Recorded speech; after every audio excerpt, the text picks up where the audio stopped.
True crime investigations often focus on violence. You can see weapons, crime scenes, autopsies. But in cults, the weapons are invisible. Words, rules, silence, and in the case of Lauren Stewart, the danger was woven into her childhood like thread. In a quilt, she was born into the family international religious cult, once called Children of God. By age 10. Lauren already knew what not to say. She knew which adults to avoid. She knew how to fake belief.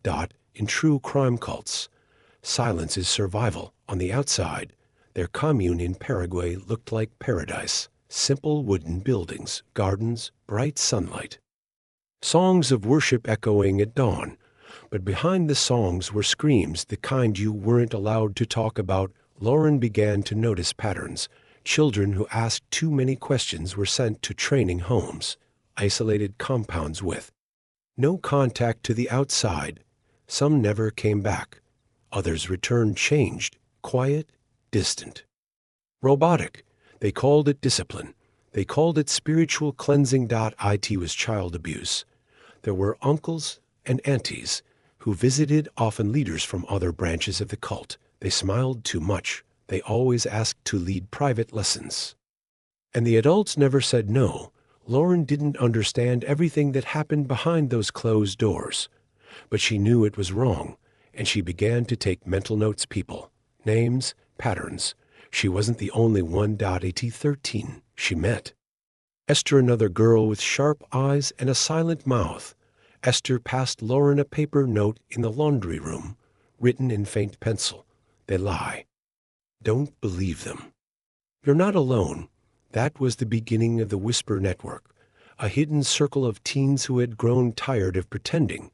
They spoke in secret in the barn, under beds, inside water tanks to block out sound. They shared rumors that the outside world wasn't evil, that someone had escaped once and survived, that cities weren't full of demons, just people. For Lauren, these moments were everything. She began creating a dictionary of forbidden words, words like school, internet, truth, escape, each one scribbled in tiny handwriting and hidden beneath floorboards. The commune held monthly repentance days. Children were asked to confess sins. Lauren always lied, claimed she'd had impure thoughts or daydreamed during prayer, but her real sin was growing. It lived behind her eyes. It was made of rage and fire. She wanted out. Then came the inspection every year. Senior leaders from Brazil visited unannounced. They inspected bedrooms, searched notebooks, interviewed children. The cult called it spiritual accountability. Lauren called it fear.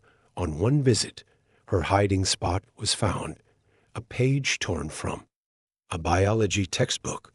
They locked her in a dark room for 3 days. And no light, no food. She was told she'd betrayed God, but instead of breaking her, the punishment made her stronger. She realized something vital. They were afraid too, afraid of books, of questions, of anything outside their walls. That's when she knew escape was possible. True crime isn't just about broken laws. It's about broken children, raised in cages built from scripture and shame. And when Lauren closed her eyes that night, bruised and starving, she didn't pray. She planned. True crime stories often reveal the darkest corners of human behavior. Cult leaders, control, manipulation. But some true crime cases are not about murder. They're about mind control and the fight to break free from it. This is one of those stories. This is the true story of Lauren Stewart, a girl who grew up inside one of the most secretive cults in modern history, a girl who escaped and then spoke the truth. The cult called itself the Family International, but outsiders knew it by another name, Children of God, founded in the late 1960s by David Berg. It began as a religious movement preaching peace and love. But behind closed doors, it evolved into something else entirely. By the time Lauren was born in 1993, the cult had already been accused of child abuse, sexual exploitation, and psychological manipulation, and yet hundreds of families still lived Inside it, one including hers, Lauren never had a birth certificate, no hospital record. No legal name outside the group. She was born in a communal house in rural Argentina, surrounded by dozens of other children, all of them raised by a handful of adults. Her parents were cult missionaries. They believed the outside world was controlled by Satan. TV, books, and newspapers were forbidden. The only stories she heard were about angels, demons, and how disobedient children were punished by God. She was told she was chosen, special, protected from the evil world, but she didn't feel special. She felt trapped. By age 6, Lauren began to notice the cracks. Why were they always moving houses in the middle of the night? Why did she have to call grown men uncle when they weren't related? And why were the adults always smiling, but never laughing? At night, when the other children slept, Lauren would lie awake. She couldn't read, they hadn't taught her, but she stared at the smuggled magazines one of the older girls had hidden under the mattress. Photos of other children smiling on beaches, holding backpacks, going to school. Lauren.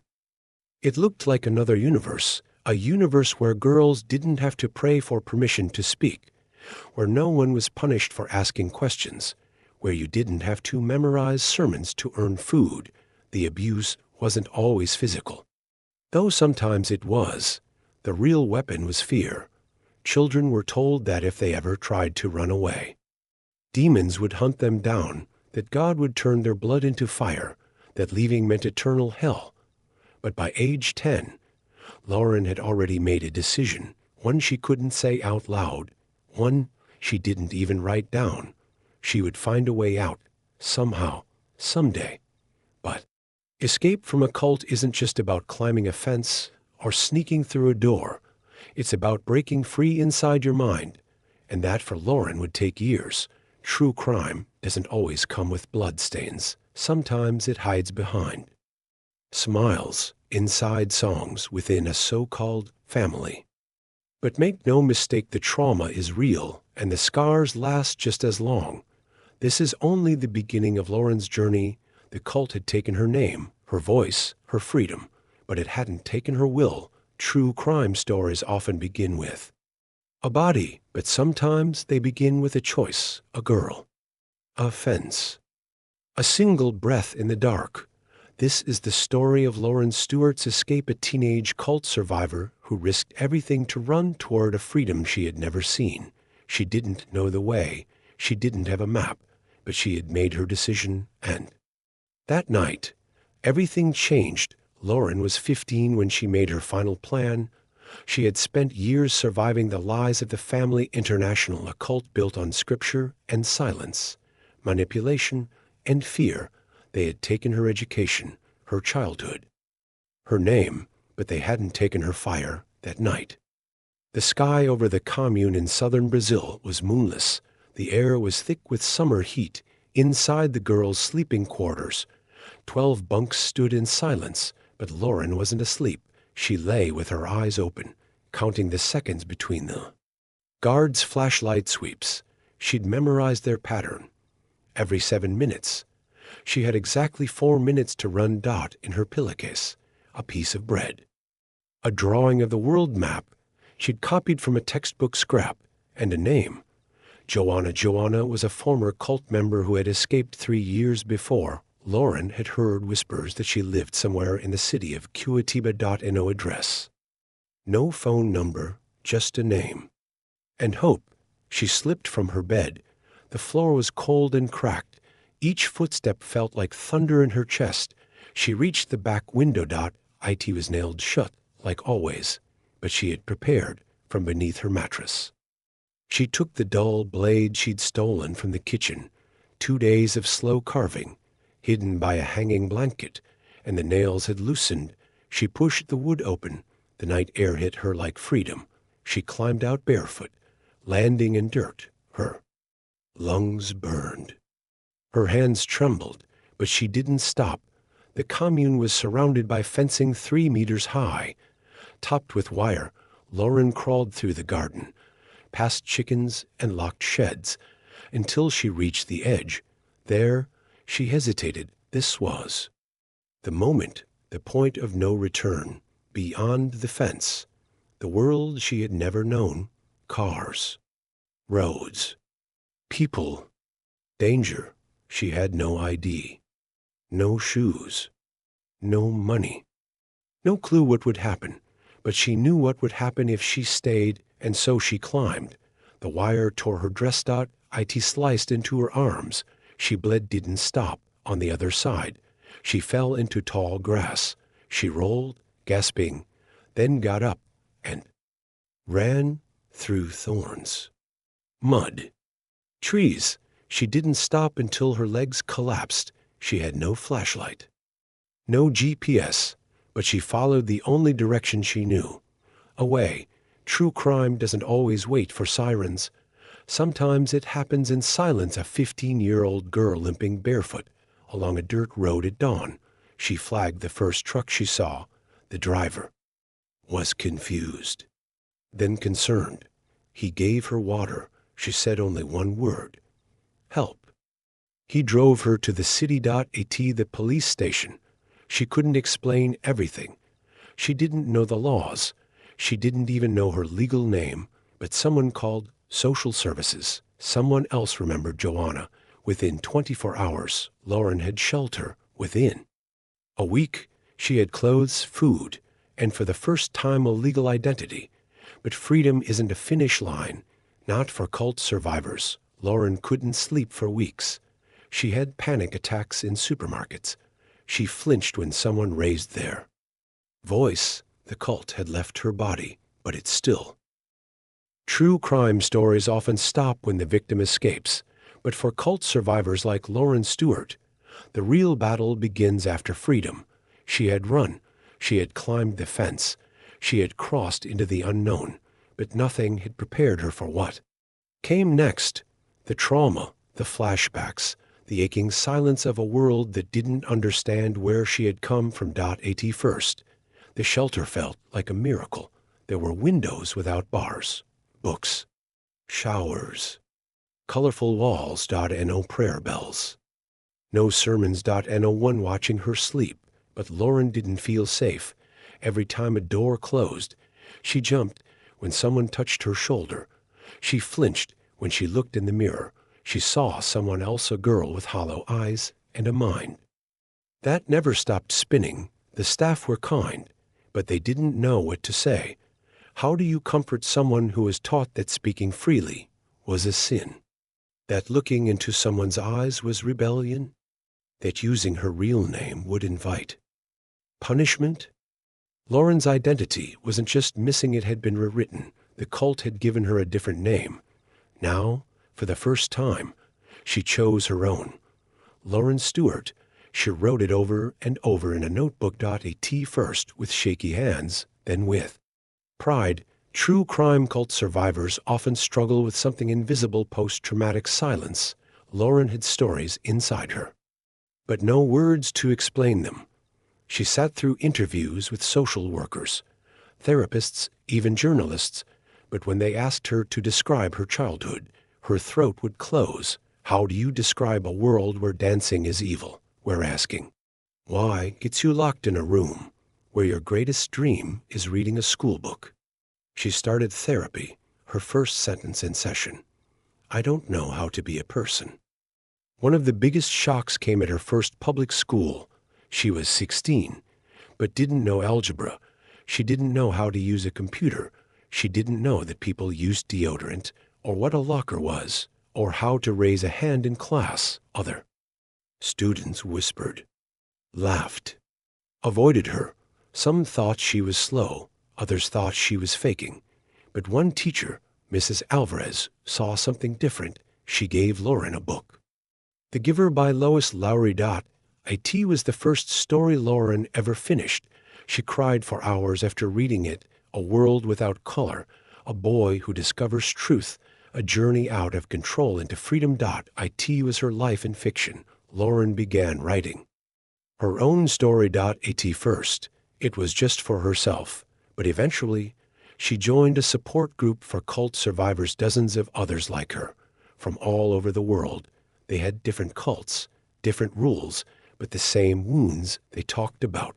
Lost siblings, about shame, about the guilt of surviving, and they talked about healing.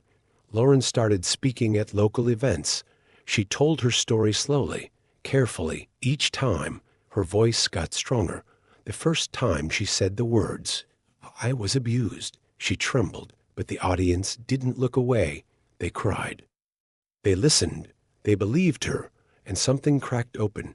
True crime healing isn't fast. It isn't clean. It's slow, messy, painful, but every scar Lauren carried became part of her power. She learned how to cook. She got her first pair of sneakers. She read over 200 books in 1 year. She applied to university. She even got a job helping other girls transition out of abusive homes. Her life wasn't perfect. She still had nightmares. She still couldn't trust easily, but she had a life. In her journal, she once wrote, "They raised me to believe the world would destroy me, but the world gave me back to myself." True crime survivors don't just escape, they rebuild, brick by brick, word by word, breath by breath. True crime stories don't always end in a courtroom. Sometimes they end on a stage with a microphone and a girl, now woman, telling the truth the world never wanted to hear. This is how Lauren Stewart, once a nameless child in a hidden cult, became a voice for thousands. She didn't just survive. She didn't just escape. She spoke, and when she did, people listened. It started with a blog post, a simple title, "What It's Like to Grow Up in a Cult and Escape."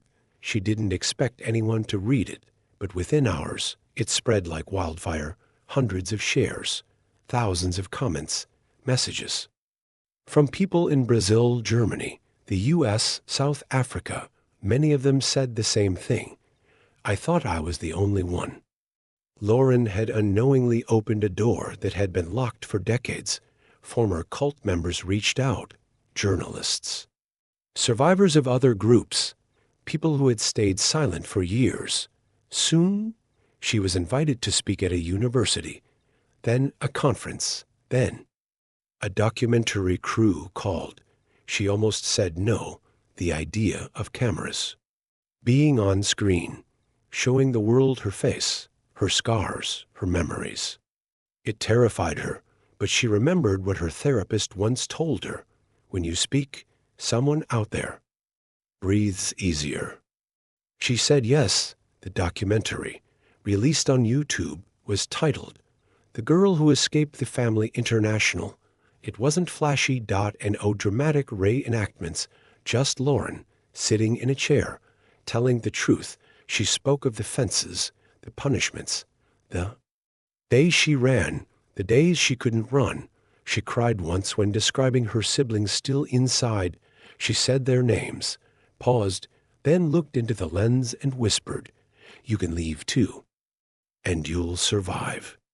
I did. The video reached over 4 million views in 2 weeks. News outlets picked it up. Advocacy groups shared it. A government investigation into the Family International was reopened in Latin America.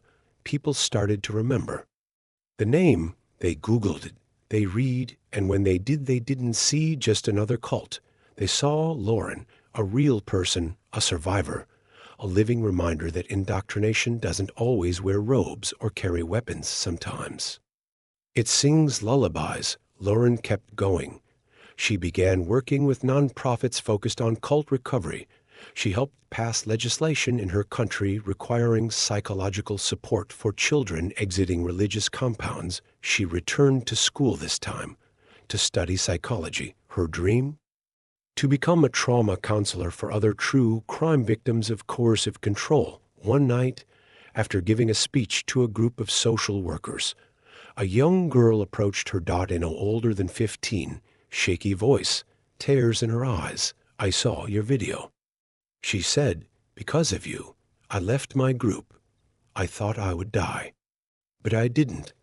Thank you." Lauren hugged her, and in that moment, everything came full circle. True crime isn't always about murder. Sometimes It's about survival, about speaking truth to silence, about refusing to stay hidden. Lauren Stewart's story is not just hers anymore. It belongs to everyone who was told to stay quiet, everyone who thought they'd never make it out, everyone still standing at the fence, wondering if freedom is worth the fall. It is. Today, Lauren continues her advocacy work. She's written a book. She lectures globally. She runs a support network for cult survivors, and she's still healing. But now, she heals out loud so others don't have to suffer in silence. Final word: she was born into captivity, raised in fear, taught never to question, but she questioned anyway. She ran, she fell, she stood, and she changed the world one voice at a time. True crime gave us a victim. Lauren gave us a survivor, and the world is listening.